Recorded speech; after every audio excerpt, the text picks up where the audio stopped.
What happens when imagination becomes too dangerous for the screen? When worlds of wonder are treated like acts of rebellion? The 1980s were a golden age of fantasy, but behind the glitter and dragons lurked panic, censorship, and outrage. These were the films that censors feared, the ones that dared to go too far.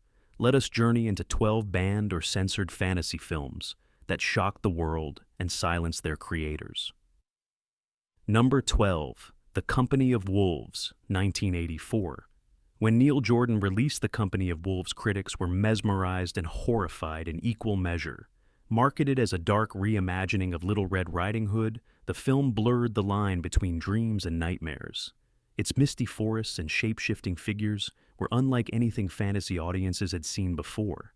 But what truly rattled censors was its tone. It was not horror and not fairy tale, but something primal and defiant. Scenes of transformation were so realistic that British censors demanded cuts, fearing they might disturb young audiences. Some countries even banned it outright, calling it indecent and blasphemous against folklore. Behind the scenes, Jordan fought fiercely for his vision.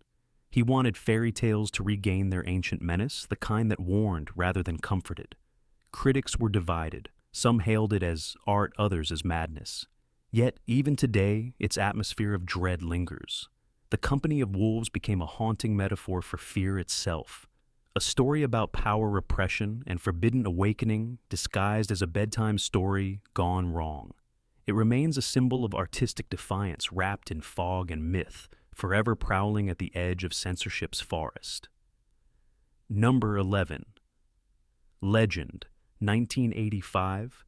Ridley Scott's Legend looked like a dream carved from light. With Tom Cruise as the young hero and Tim Curry as the demonic Lord of Darkness, it promised a cinematic fairy tale for the ages. But beneath the beauty was chaos. The production burned through its budget, the forest set literally caught fire, and when the film was finally shown, test audiences were baffled. The American cut was slashed to pieces. Universal Pictures feared it was too dark, too poetic, too strange. They demanded a shorter version stripped of its haunting score by Jerry Goldsmith and replaced it with a pop soundtrack to attract teenagers. Critics were unimpressed, and the film flopped in the United States.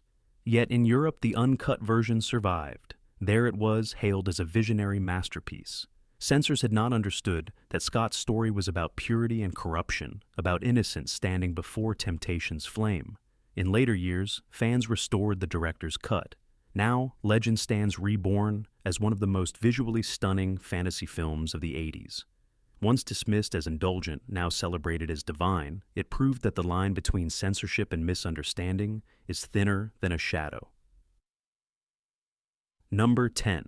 Return to Oz, 1980. 5. Disney's Return to Oz should have been a cheerful sequel to The Wizard of Oz. Instead, it terrified children and infuriated parents. The film opened not with songs, but with shock. Dorothy is sent to an asylum for talking about Oz strapped to a bed and threatened with electrotherapy. From that moment, everything turned darker. Audiences were stunned. Gone were the Technicolor smiles replaced by crumbling palaces, headless queens, and screaming stone giants. Studio executives panicked as angry letters poured in, accusing Disney of traumatizing children. Some international distributors refused to screen it, calling it unfit for family audiences. Behind the scenes, the director Walter Murch was nearly fired for his uncompromising vision. The film's tone confused marketers who did not know whether to sell it as a fairy tale or a psychological horror.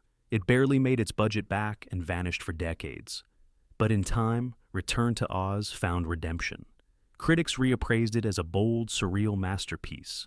Its imagery of broken dreams and resilience now resonates with adult audiences who see in it the courage to face inner monsters. What once shocked censors became a triumph of imagination's darker side. Number 9.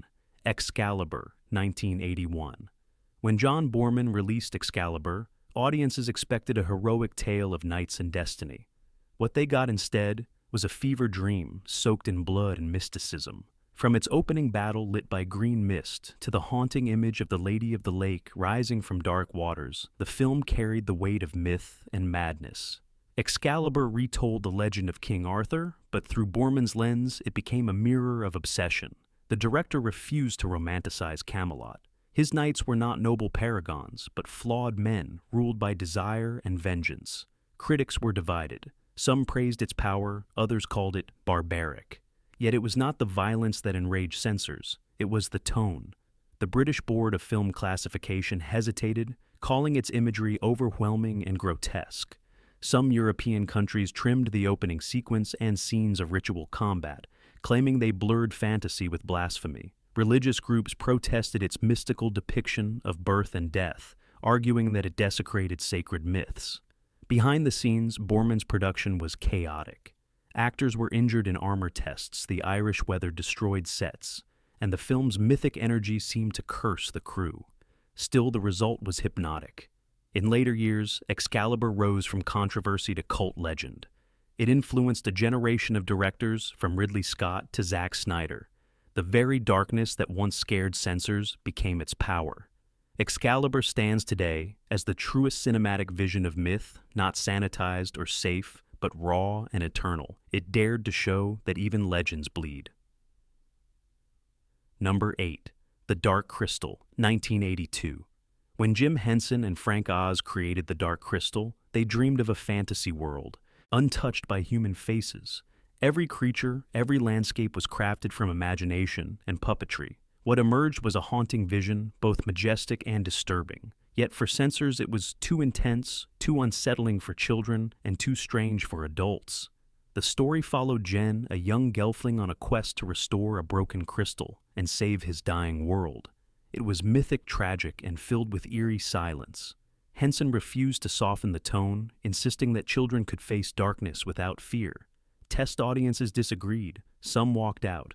Parents complained that the creatures were nightmarish.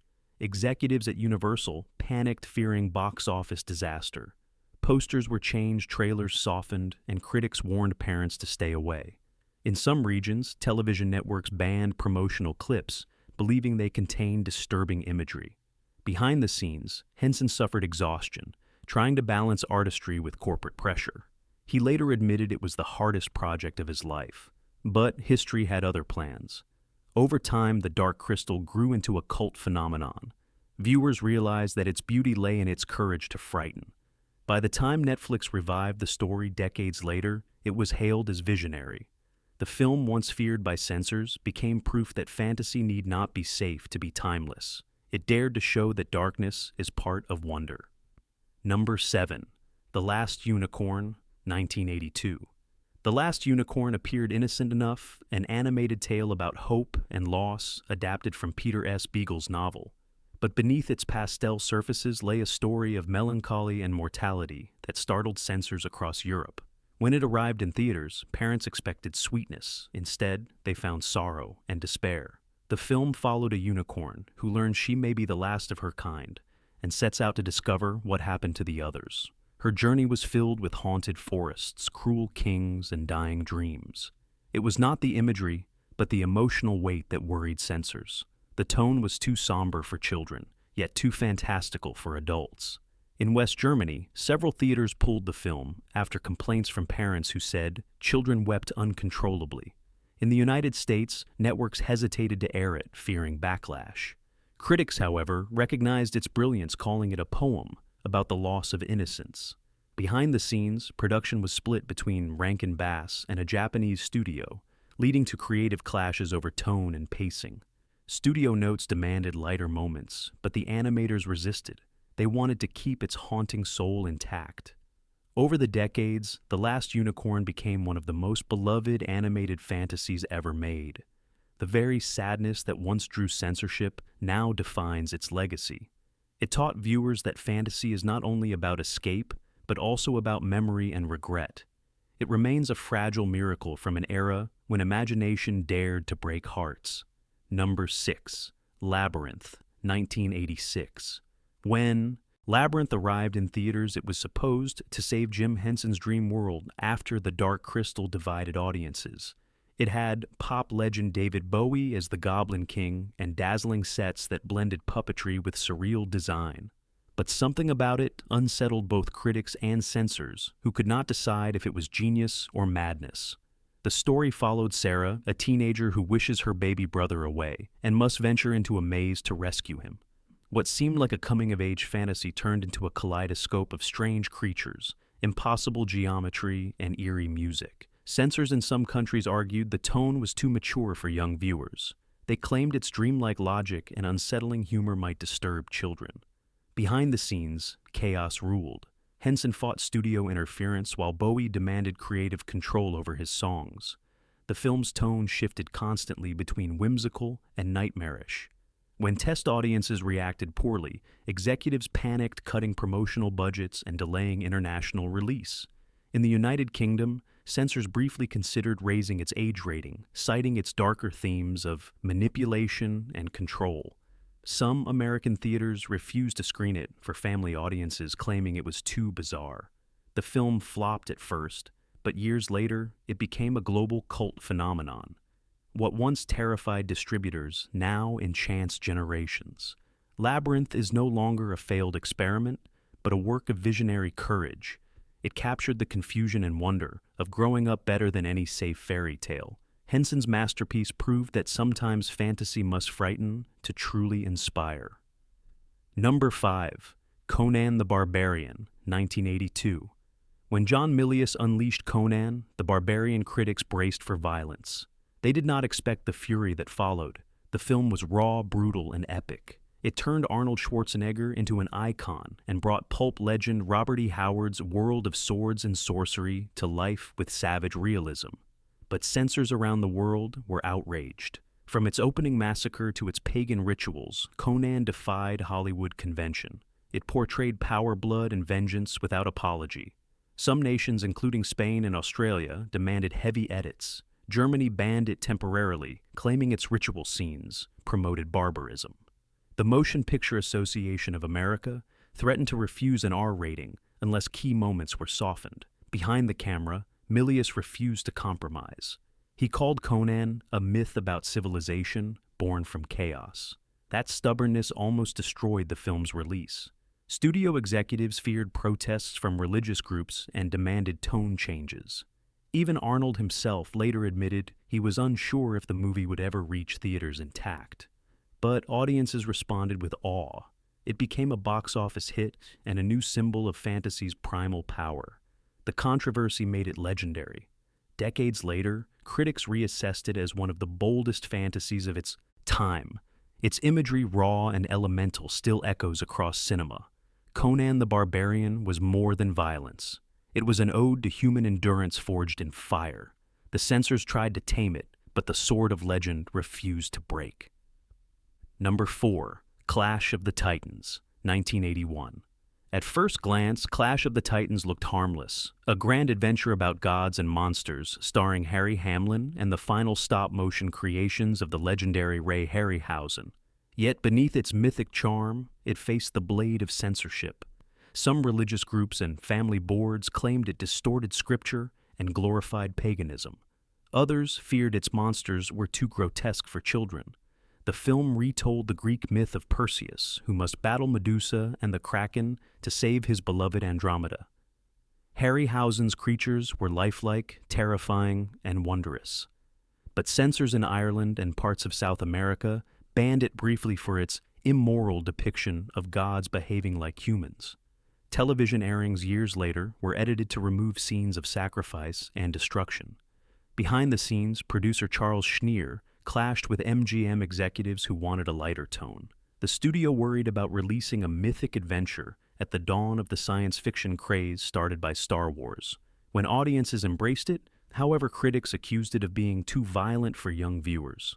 Despite the outrage, Clash of the Titans became a beloved classic. It marked the end of one era and the beginning of another. Harryhausen retired afterward, his art overshadowed by new digital technologies.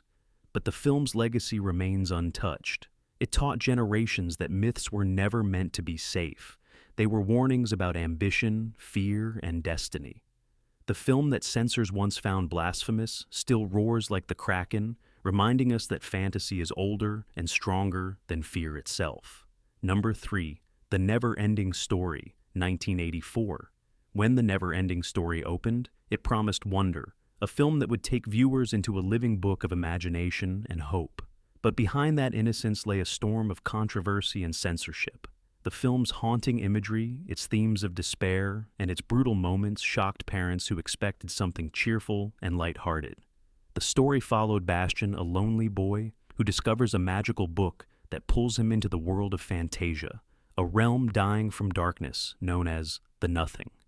It was a beautiful allegory about imagination and loss, but censors in several countries argued the tone was too bleak for children. The death of the horse Artax in the Swamp of Sadness caused outrage and was cited as traumatizing.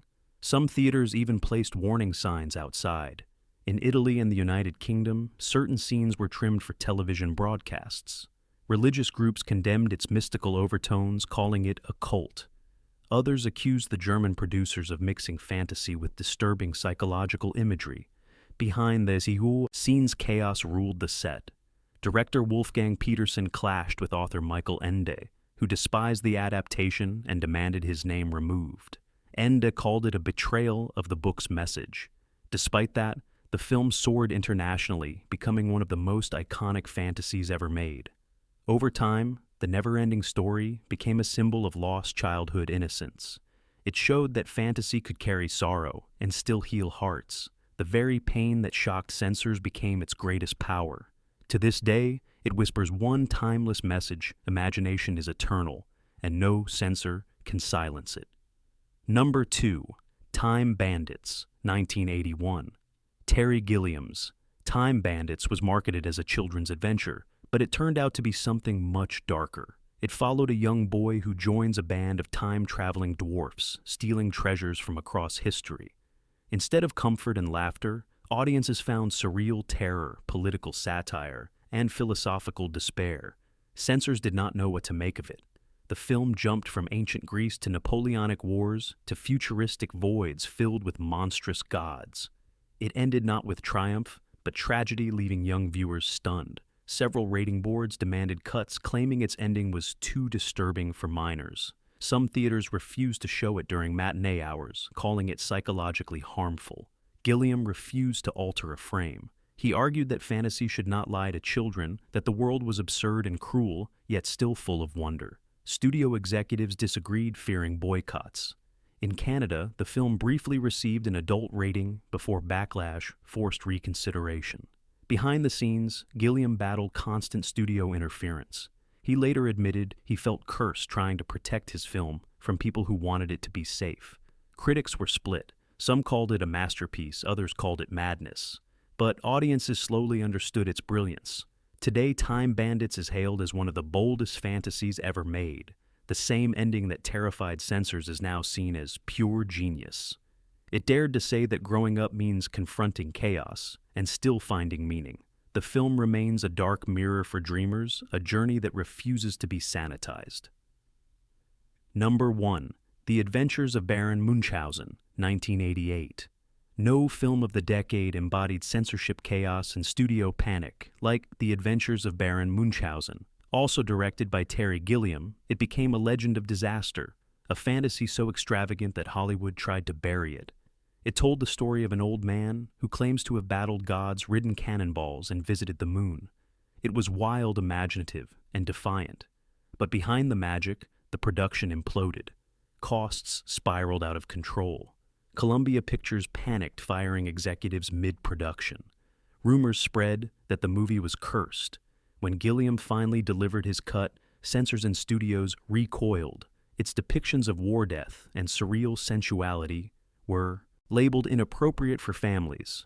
The film was chopped down in some regions and quietly pulled from theaters after minimal marketing. In Britain, it faced rating confusion as boards debated whether its tone was for children or adults. Some European countries refused theatrical release, calling it politically subversive. Critics were dazzled, yet baffled. Roger Ebert called it both beautiful and exhausting. Gilliam nearly lost his career over it. Years later, he said the studio buried his work because it frightened them. They did not know how to sell imagination that questioned authority and mocked bureaucracy. But the legend refused to die. When rediscovered on home video, it became a cult monument to artistic rebellion. The very chaos that censored it became its legacy. The Adventures of Baron Munchausen remains proof that fantasy is not escape, it is resistance. It dares to dream louder than fear itself. From Cursed Knights to Forbidden Kingdoms, the 80s showed that fantasy could disturb as much as it could delight. These films crossed lines not out of carelessness, but courage. Each proved that imagination has power and danger cannot silence it. Which one of these band visions fascinated you most? Leave a comment, and subscribe for more hidden stories from the vaults of cinema's untamed past.